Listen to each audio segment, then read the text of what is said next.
Assalamualaikum warahmatullahi wabarakatuh. Di sini saya akan menjelaskan penemu konsep-konsep dasar matematika, yaitu Leibniz, ya, seorang penemu kalkulus.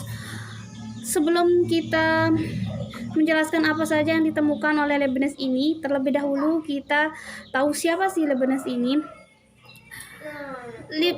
Gottfried Wilhelm Leibniz, atau yang kita kenal dengan Leibniz, adalah seorang filsuf Jerman keturunan Sorbia dan berasal dari Cezanne.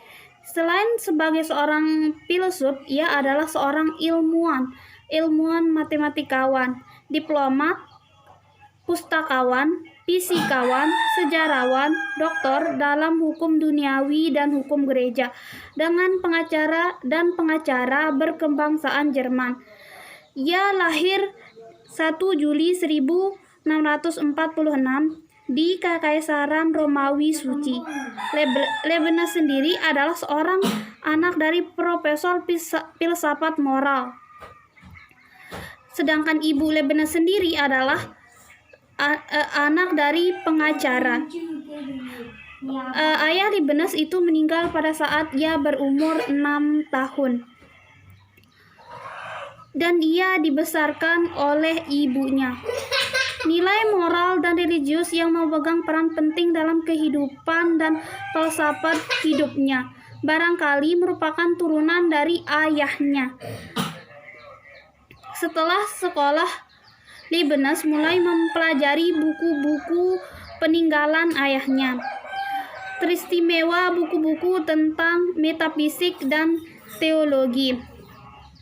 Leibniz sendiri ini sering merasa tidak puas dengan filsafat Aristoteles dan berusaha mengembangkan ide-idenya sendiri. Pada tahun 1661, saat umurnya yang ke-15, dia masuk ke Universitas Leipzig dengan jalur minat hukum. 2 tahun berkuliah di bidang hukum ternyata tidak menarik hatinya dalam bidang hukum tersebut. Namun ia tetap lulus pada tahun 1663 sebelum dia pergi ke Jena. Di Jena, di bawah bimbingan matematikawan sekaligus filsuf terkemuka Edward Weigel, dia mulai memahami pentingnya pembuktian matematika terhadap logika dan filsafat. Weigel percaya bahwa bilangan adalah konsep paling dasar dari alam semesta, dan ide-ide ini memberi pengaruh sangat mendalam bagi Leibniz.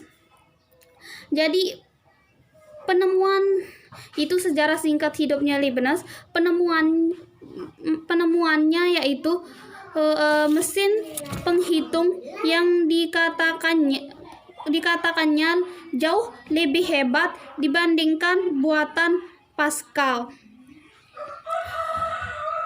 yang hanya dapat menangani tambah dan kurang, sedangkan mesin buatan tambahan Leibniz dapat menangani perkalian, pembagian, dan menghitung akar bilangan. Ketika ia harus bertugas di London sebagai atase, Leibniz bertemu dengan seorang matematikawan Inggris yang memperlihatkan hiperbola Mercator kepadanya tentang salah satu bukti mengapa Newton juga menemukan kalkulus, yang kemudian memicu dirinya sendiri untuk menemukan kalkulus. Kemudian kita berlanjut ke perselisihan Leibniz dan Newton.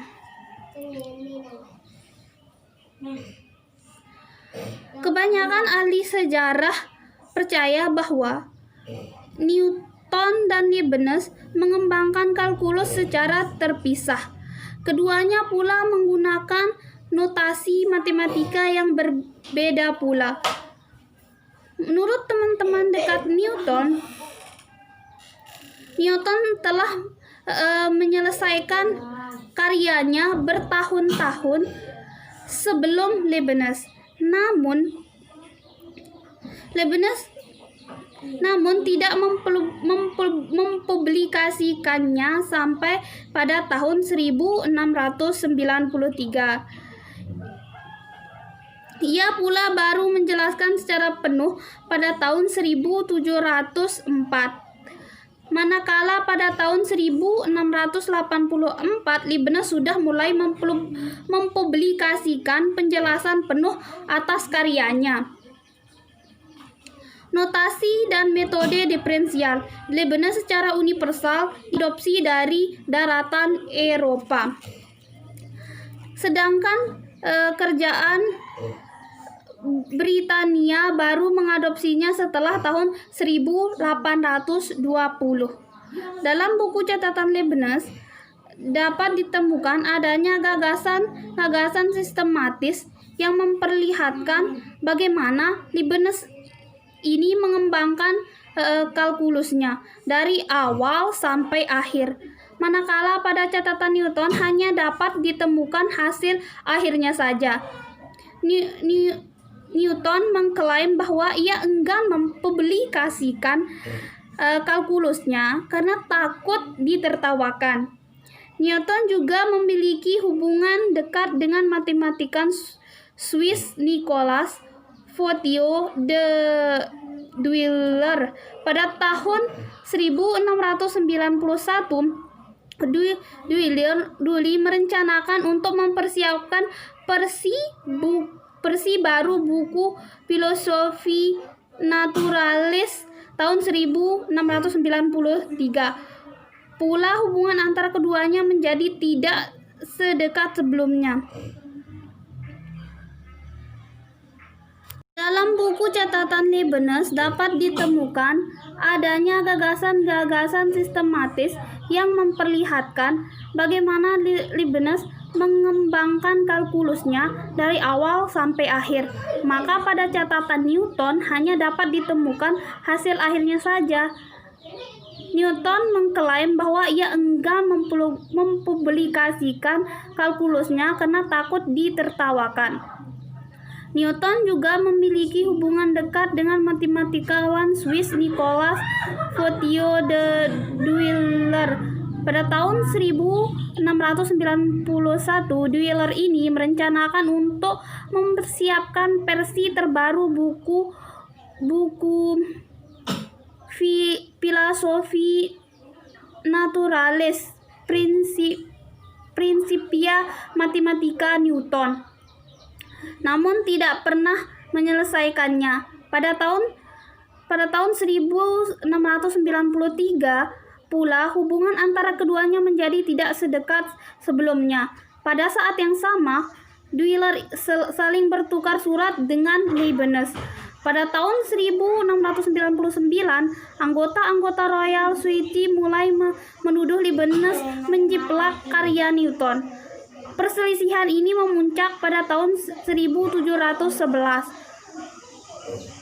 Royal Society kemudian dalam satu kajian memutuskan bahwa Newtonlah penemu sebenarnya dan mencap Leibniz sebagai penjiplak.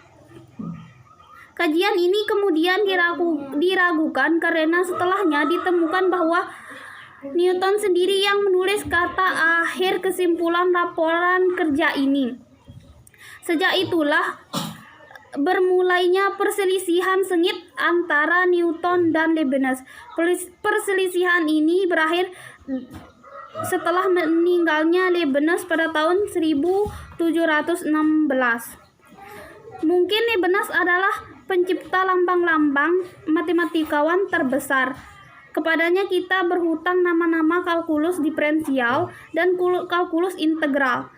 Sama halnya dengan lambang-lambang baku dy per dx dan f untuk turunan dan integral. Istilah fungsi dan penggunaan secara konsisten dari sama untuk kesamaan merupakan sumbangan lainnya.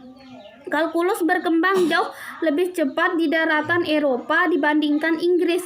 Sebagian besar disebabkan oleh keunggulan perlambangannya. Mungkin hanya ini yang dapat saya ceritakan. Sekian, assalamualaikum warahmatullahi wabarakatuh.